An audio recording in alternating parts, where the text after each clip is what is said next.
Just a quick example for Thanks.io users who are real estate investors who are looking for homes to purchase right here. The script, hi, I thought you might, if you've thought about selling your property at a specific address, it would merge it in up here, up top, it gets merged in.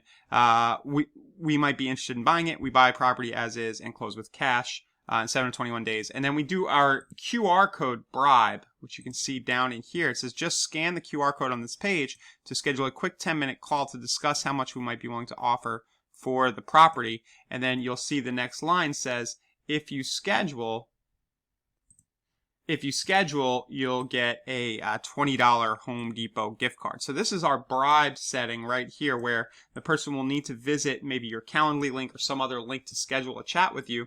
And then in the settings here, we have Home Depot, $20. Now, of course, you could pick any number of other vendors. So we're trying to bribe that kind of phone call and interaction about the value of the property to generate more leads for you. Now, obviously, with the way the market is, I understand that for real estate investors and for agents, it's tough getting people who want to sell their home. There's not really anywhere else for them to go in general. But if you're starting to get people who are at least vaguely curious in this offer, maybe this $20 bribe would push them over the edge and get them talking to you. So if you want to send this card, go ahead, create your free Thanks.io account, or if you have one already, just get in there. If you're on our business plan, we'll help you set all this up, get the whole campaign out, meet with you on Zoom, and you can take advantage of our concierge services, get this going, or you can just lift this script and use it however you'd like. I'll include it somewhere nearby this video so you can use it. All right, thanks a lot.